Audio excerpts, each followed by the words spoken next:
Alrighty, thank you. Today I'm going to talk to you about a few things that I use in my classroom to make my classroom fun and to make my kids where they are engaged in my teaching.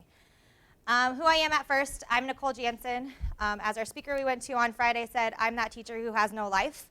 I have nobody to share with.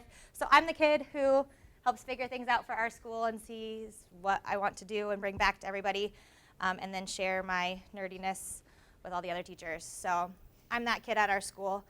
I'm also the science person who helps coordinate K-5 science, getting them to use more science in their classroom. You can find me on Twitter and Instagram. I'm not good. I try to remember, but I'm horrible. I'm better at Instagram because I like pictures. My kids take the pictures, so it works. Well, first, I want to introduce you to Sacred Heart. It is a Catholic school. We are a PK-8 building. We have 2 sections of each grade. We have little 3-year-olds running around our school at times. Our average class size is about 28 students, and we are not one-to-one by any means. We have about 5 to 10 iPads per classroom. But the coolest part is we have a makerspace now added last year that I got to help and do lots of trainings on to get the kiddos integrated even more. Our makerspace at Sacred Heart, it's our former computer lab. It looks like this. We still have computers. So when I say former computer lab, we have laptops set up all around the outside where the kiddos can do typing, coding, and all of that fun stuff. But there's tables on the inside where they can do design, and then a Lego wall, which even my 4th graders are obsessed with. So it's pretty cool. About my classroom, this is my first year teaching 4th grade. I've taught 3rd grade for the past 4 years, and I got to try flexible seating this year. It's been a lot of fun, and the kiddos are doing a really, really good job with flexible seating. And the reason I have this in here is because flexible seating has played a big part in our technology integration. And yes, it looks like a mess, but I have OCD, so it's really not. If you walk into my classroom, it's not a disaster, I promise. So one of the reasons I shared that is because inspiring spaces is a big deal for kiddos to be excited and motivated in your classroom, and getting that technology integration in and making it where it flows and works well. So you'll see this diagram on that slideshow that talks about why we need to set up spaces cohesive to learning. If you go into jobs now, a lot of jobs and companies are going into those inspiring spaces, those spaces that are trying to get kids to be, or adults to be creative. So we want the kids to be creative in their inspired space. So I encourage you to try something with that in there. Okay, now I'm done with that. Now let's talk about technology integration. It's not an event. It should be an everyday part of our classroom, like crayons and breathing. My kids are on an iPad or some sort of technology every single day. They'll tell you that's their favorite part. They get to be on it every single day in some sort of way. So why technology is important is we need technology in every classroom and every student and teacher's hands because it is the pen and paper of our time. It is the lens through which we experience much of our world. I want you to think about your non-teaching time and when you are at home on a Saturday or Sunday. Do you use paper more, or do you use your smartphone or a tablet or something like that more? You guys are using probably your smartphone or your tablet way more than pen and paper. And there's a lot of people who think their kids, they're on technology all the time. Who cares? They don't need to do it at school. But they do because that's what their world's going to be all the time eventually. So trying to get that incorporated into our classrooms. So teachers need to integrate technology seamlessly into lesson plans instead of viewing it as an add-on or an afterthought. And there's lots of other really good quotes on there, so if you can read them, take the time to do so. All right, so literacy integration. Technology can make your literacy block more attention-grabbing and manageable. When I first started teaching 5 years ago, I don't like literacy, I'll be completely honest. I find it the most difficult subject for me to teach, to instruct. I'm a science nerd. I like to teach science. I like to do experiments. Sitting down with a book for me wasn't really easy. I have ADHD, so I can't really focus longer than 15 minutes in the first place. Asking kids to do so was hard for me to grasp and to figure out. So I had to find a way to make literacy block a little bit more fun for my kiddos. So I found the app Seesaw. How many of you have ever used Seesaw before? Perfect. So it should be an easier thing for us to try today. But what is Seesaw? It's, for those of you who don't know, it's a digital portfolio of the student learning. Students can interact with each other. They can do independently with peers or small groups with me. We use it for all of those.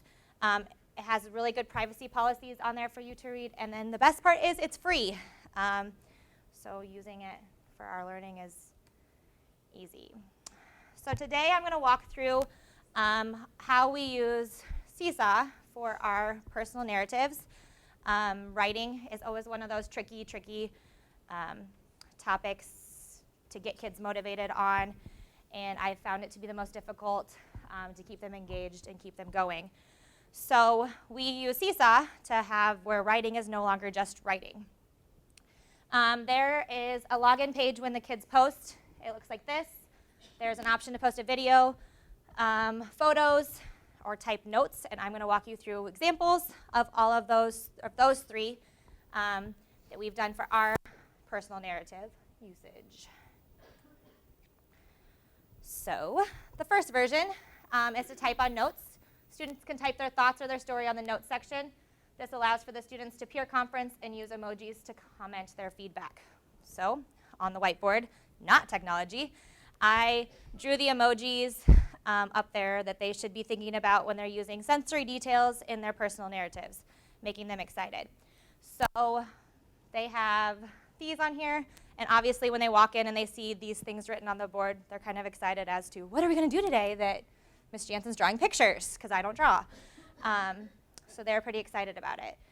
So here's an example of the notes version. I started with the notes version first because they're fourth graders, and typing is a little bit easier to read sometimes than the writing. But most of all, I just wanted them to try it. So you can see these are two versions of personal narratives. Obviously, the one that I have OK written above, that's not really a fourth grade level writing. And so we were able to assess and stuff like that. But my favorite part is the comments at the bottom. The kiddos can go in and look at another person's writing and peer conference with them and say, these are the things that I saw, these are the things that I heard, these are the things that I smelled, tasted, touched, and then felt in my heart.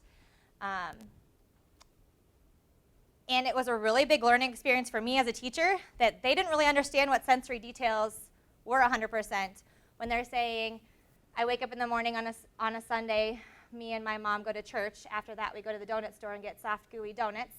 They're very sticky and wrapped in wax paper when I get them. Well, they're visualizing the donut store, but that's just because they read the word donut store. There were no real details in there as to what the donut store looked like, how they could really draw that image in their head.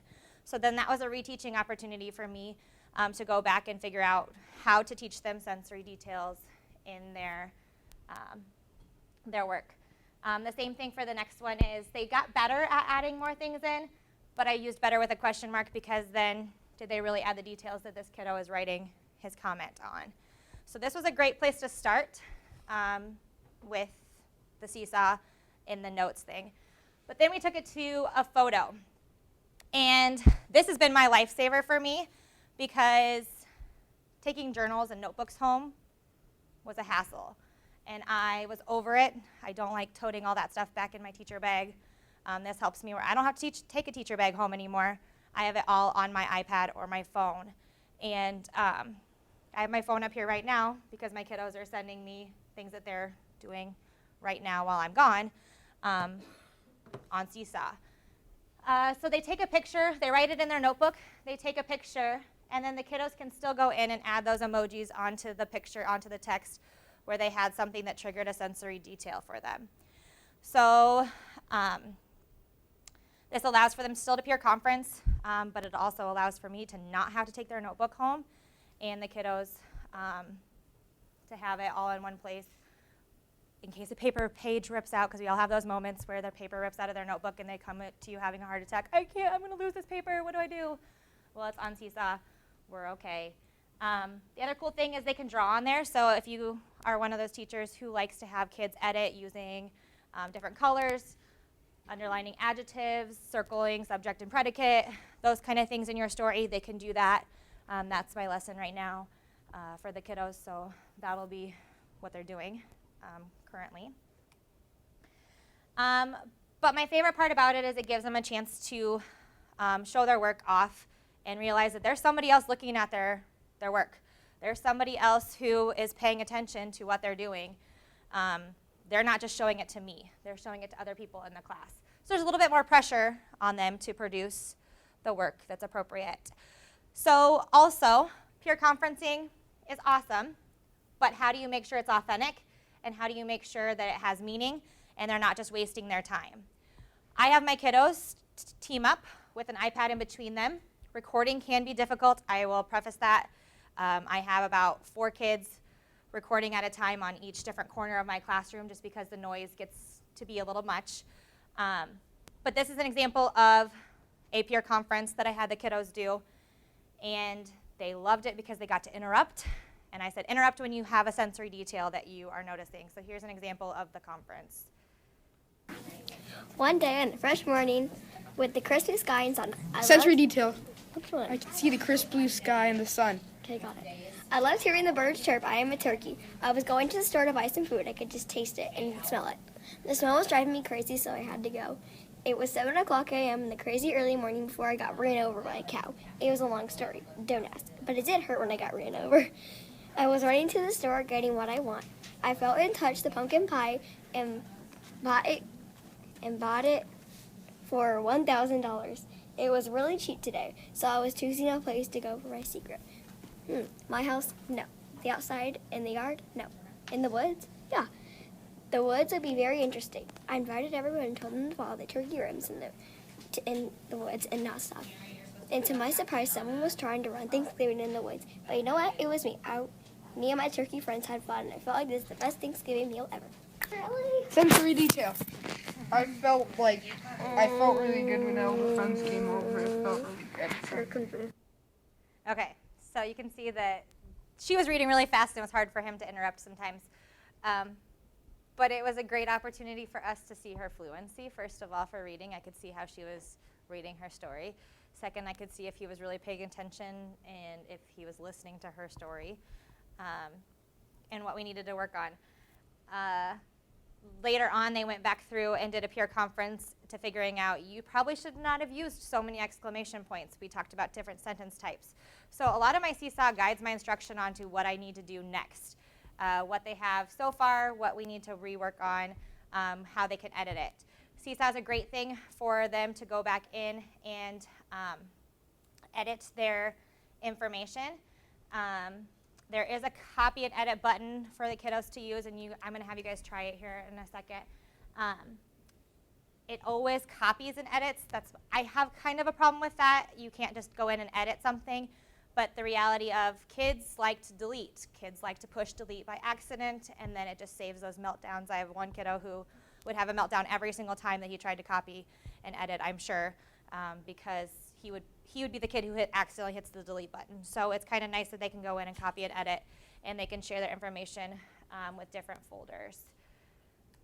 So I'm going to have you guys try it because I'm one of those teachers who modeling and getting my hands on it and exploring and clicking buttons is how I learn the best.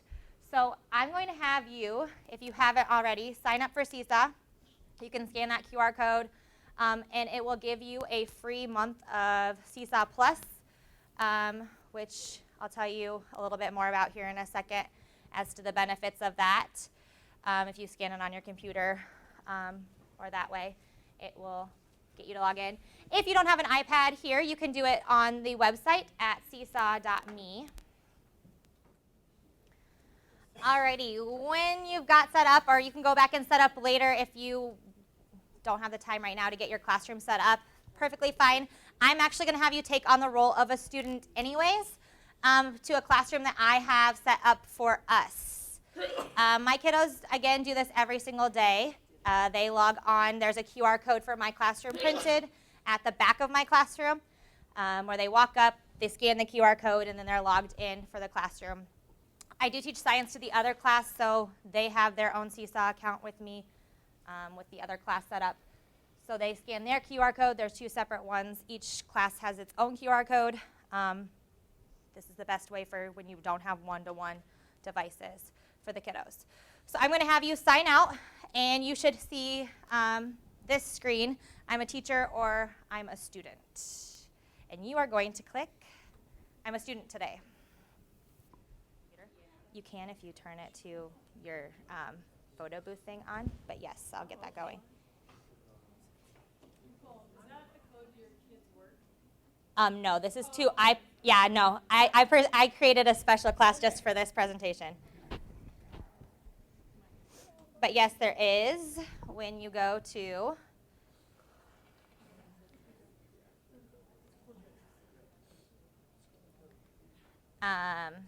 student code, you can do a text class code, so it's that. So you can do the other option too, if you want to enter that way. But it only lasts for that hour, so that's why I couldn't copy and paste it and put it on when I was making my slideshow.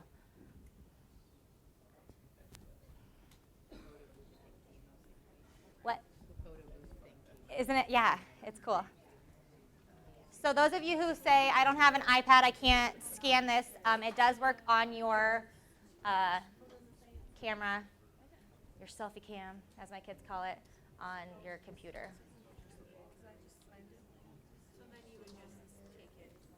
Yep, hold it up. Yep.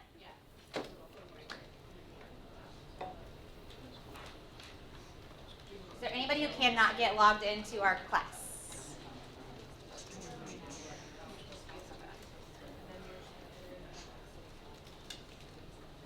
So again, make sure you sign out if you are logged in as a teacher. It won't get you to this course if you're signed in as a teacher.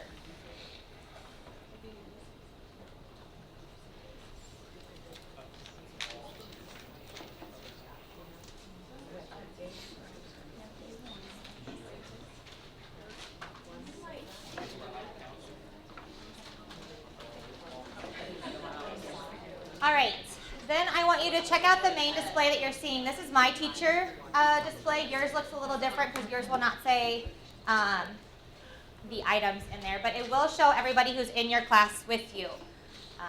We are going to be Santa's reindeer today, or Santa, or one of those things. I figured it was fitting with the season. But you guys can choose who you want to be or what role you want to take on today. But I'm going to show you how to play with it, and that's what I let my kids do at the beginning of the year. When I first introduced Seesaw, I used it as a flexible seating thing. The kiddos are obsessed with flexible seating when they walked into the classroom. So I said, take a picture of your favorite flexible seating and just write about it, type about it. So they just got to play with Seesaw to really figure out what they liked the best and how they would like to do it. So if you see this little plus sign up here on your main display, it'll bring up that section or that main screen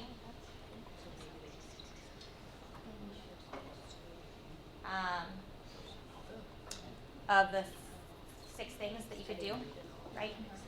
You can add the photo, the video. So take some time with your people at your group.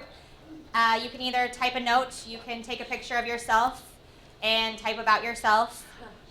You can write about yourself in the note version. Tell us a little bit about who you are, what you do, what you're nervous about with Seesaw, or what you use your Seesaw for. You can choose what you'd like to write in there. Give you a little bit of time to try it. Or you can even video record if you like your voice a lot. My kids say that they don't like their voice. I don't like my voice. You can try it.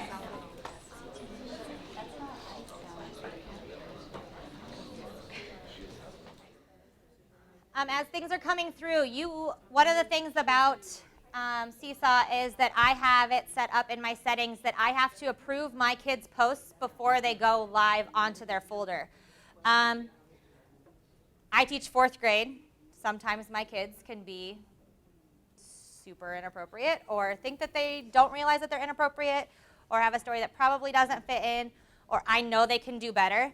And I'll pull them over and say, I'm not approving this post. This is not really what I'm looking for. I need you to start again.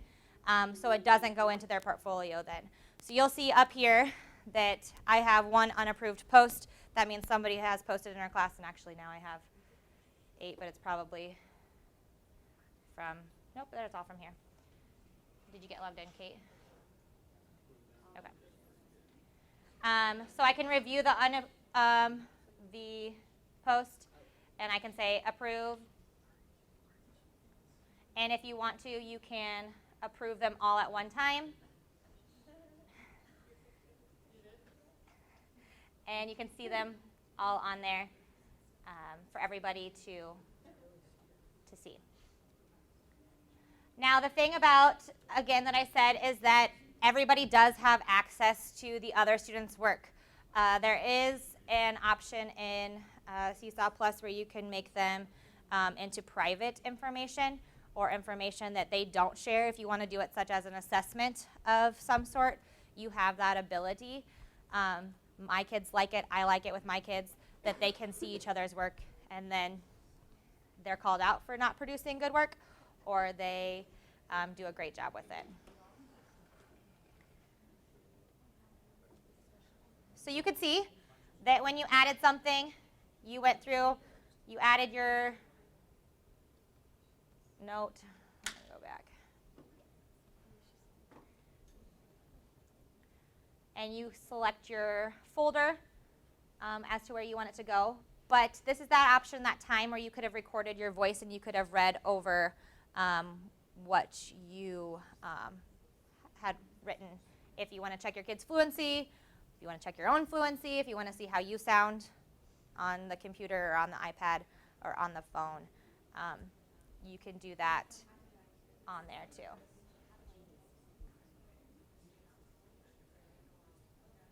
You could have clicked your name. I said you're going to take on the role of a reindeer. Oh, the folders. Oh, the writing. That's where my kids put theirs. Okay. Yeah. But with this, can I go in and just pick anybody and start typing as anybody? Yes, and so I have a perfect example of right now what my kids just did on accident is that they just submitted one by accidentally clicking somebody else's name. So I have 2 names on here.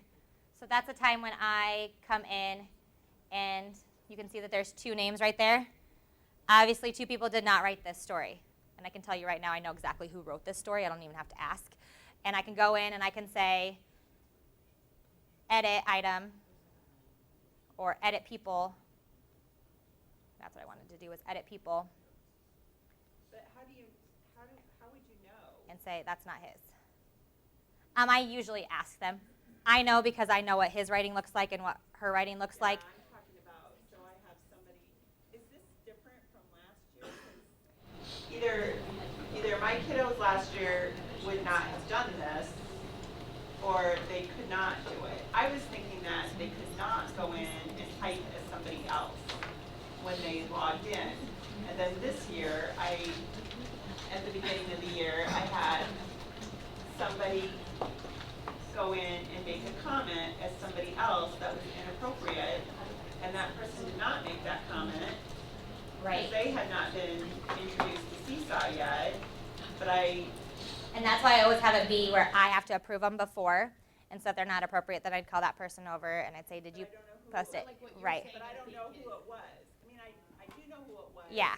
But there was no. There is a way around that. So the way that we signed in with a QR code. So some of them, like I know Jamie had signed up, she signed up as herself because she used her Google account. So if you sign in using your Google account, then you cannot choose somebody else. Since we signed up with a QR code, I had to go choose who I was. Usually those QR codes are used for pre-K, or I would say like pre-K, kindergarten, maybe first grade. But then that's why we highly suggest them using their Google account for above that, because then they don't get to choose who they are. Yeah, and so we if don't it's have by Google QR accounts. code, and you can Yeah, switch yeah. that now. Before you weren't able to switch that. Now when you set up your class, you can set it up as QR code, but then say, oh wait, time out. My kids are Yeah. old enough; they're ready to put their Google password in there, and then you switch it over to a Google account. Does that help? Yeah. Do you guys Okay. have Google accounts at your school? do. Okay, so then it would be way easier for you guys. But yeah, there are times where the pre-K kids or the younger kids do it on their own, and so we just go in and check and change it. But usually they're like, "Wait, I wrote that story. Like I drew that picture. I want to make sure." So sometimes it's just they're just not paying attention. But usually at that age, they're not too into not or purposely doing that. Right. So. So you can see there are lots of posts, which is awesome. And I see a lot of people went the starting way with the notes and stuff, but the fun, different things. I did post a personal narrative. That's just an easy example of a personal narrative from Pinterest that they said is a writing example. But the next thing that you can do is you can go in and copy and edit. As a student, yours will say copy and edit. It'll give you those options.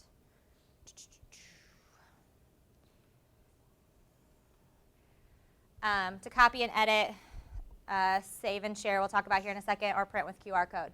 So if you hit in and copy and edit, this is the time where the kiddos can go in and peer conference, and they can say, you spelled this wrong, you did a great job with this, or those kind of things. So if you go into that example, and you go to copy and edit, this is where you can go onto that image and work with it. I do this for worksheets because I don't like paper. So I don't like worksheets. I don't like them turning in worksheets. I upload my worksheets onto Seesaw, and the kiddos take the stylus and they go through and they write on the actual paper. Again, it saves me from the germs. It saves me from having to bring home papers or lose papers. It's on their portfolio, so they can turn it in that way too. But you can go in and they can go in and draw on it. And you can underline certain words that are stood out to you, or sensory details, or depending on the skill that they want to work on. So if you want to go in and try that, you can do that with the copy and edit option. And then it'll give you the chance to put it into your folder to do it. So the way that I do that is I have my own folder in my kids' class over here, and they can pick that item and choose that for the week, and then that's how they copy and edit, because again, we don't have our Google login, so they can go in and edit it that way for it. The next option is to share or to save, and that gives you that link that's like this, where I could just use that link and pull up that certain thing that they were working on. So there is an option to share with parents, the digital portfolio, where the parents can go in and see all of their kids' work, because then you have that aspect of, my kids aren't bringing any paper home. Are they doing anything at school? You can give them access to their kiddos' portfolio, and they can see everything up to date. Parents can also go in and comment on the kiddos' work and say, I really liked your story, or you're doing a good job, or just say, hope you're having a great day. We have some of that happens too. But yeah, that is kind of the Seesaw personal narrative option for you. Other ways that we use Seesaw and keep the kiddos excited is vocabulary. They did an example of vocabulary. My small groups, when I'm meeting with small groups, my kids are doing word work activities. Yes, I still use word work even in 4th grade. It's just in a different way, where they are doing it either with PIT kids, or they're doing it where they like to draw the picture. That's been kind of one of their favorites, and then they have to use it in a sentence. If they do the PIT kids, they have to do the definition and then use it in a sentence, because they're just finding the pictures, and it doesn't take as long as, say, drawing a picture. So that is another piece that they like to do for the vocabulary portion. lastly today, I'm kind of switching gears. Any questions about Seesaw, I guess, before we move on? No? Okay, you guys can have some time to play with it too later. But another way to integrate technology that we did, especially last week was Hour of Code Week, we did coding. I encourage all of you to take as much time to get your kids coding as possible. Last week was kind of one of those eye-openers for me. I've always had coding apps on my iPads. I've always had coding opportunities, but I've never really got them into coding per se as a class and doing it where everybody's coding at the same time and they're working through things together. But last week was a perfect opportunity to try it. The kiddos did an amazing job, and even my struggling readers were coding, and we're super proud of that. They came back and said, I have 1,000 lines of code that I just did. You're never going to believe that, Miss Jansen. I can't believe that I did it. And then I was like, how about you read your code to me? And they could read it perfectly through without a struggle. And I mean, there's kids with dyslexia that were doing this and bringing that to me and trying it. So I have the link to code.org, and a little secret, or maybe not a secret to you, about code.org is that you can log in, you can set up a class, and they have courses based on grade levels for you for your kids to complete where you don't really have to know how to code, and they'll teach your kids. So it's kind of nice because I had never really done coding before until this year really. But they have what are called courses. So if you go to course catalog, they'll show you your courses that you have on there. And obviously we do the fundamentals. And it'll show you what different courses to have the kiddos do. You can also go to elementary school and find out what course is best suited for your grade. So we did course E. Well, it was Hour of Code Week, and my kiddos took it upon themselves to say, I'm going to finish course E, Miss Jansen, before the end of the week. And I said, good luck. Not realizing how serious they were going to take this, and they went ahead and finished course F. And now it's now what? So we're trying to work through what now to do. And again, this is their first year that they've had exposure to coding. So if you can take that chance to get coding into your literacy and having the kids try to read code and reading out loud, I encourage you to try it. Super, super, super easy. I can also go in and see what my kiddos are doing on coding, how they're doing it. If there's a lesson that they struggled with, and then I can say, maybe I need to try it myself, and I can see who's doing better on certain lessons. So then these are the different lessons of the coding that they have on there, and I can go through and click a lesson. We'll do loops in Artist. And this is what it will come up with. Help the artist cover his flowers before the winter by moving forward by 60 pixels. They have to read that direction, or if you have those struggling readers, they can listen to it on their... What a lovely day. Help the artist cover his flowers before the winter by moving forward by 60 pixels. For the kids to do. And so then they have to try to figure out the code to make the thing move. And it goes through, they like it. Elsa's the hard one. It gets them doing things with that too. So Hour of Code Week also had a whole bunch of different Hour of Code activities. They can find different courses. If you have those kids who are in a tag experience or a tag opportunity, Intro to App Lab is a good one for them to try to do. They create an app, and then they are posing more questions. Well, if I can create an app, can I create a website? And so that's what we're going into for our next science unit. They'll be creating a website. So it's kind of pushing them to want to do more. And then they're going home and the parents are emailing me. I never knew that my kid could code in 4th grade. I can't believe this, and all that kind of stuff. If you're still wondering what code is or why to teach coding, this is an awesome website for that. It gives great explanations to why we do it, and the purpose behind it. So I encourage you to take that plunge and play with it a little bit, and you'll find yourself sucked in and problem solving and struggling and feeling like your kids are smarter than you sometimes. But it's a great opportunity for you to challenge yourself too professionally. Another way to code is we have Osmos in our school. I'm an ambassador for Osmo as well. It's a lot more for a little bit of the younger grades, but my goal has been to try to figure out how I can still keep it in my 4th grade classroom and keep them excited about it. So we do coding on Osmos, and I use it more as a behavior reward to get them to want to do it. So Osmos are on the left-hand side. Code.org is on the right-hand side. Alrighty. In the middle of every difficulty lies opportunity. Seesaw, trying to figure out what works best for you, is important. If you are struggling with coding and getting that incorporated, trying to figure out how to make that work for you. If it's difficult, that means there's an opportunity to be successful in trying that.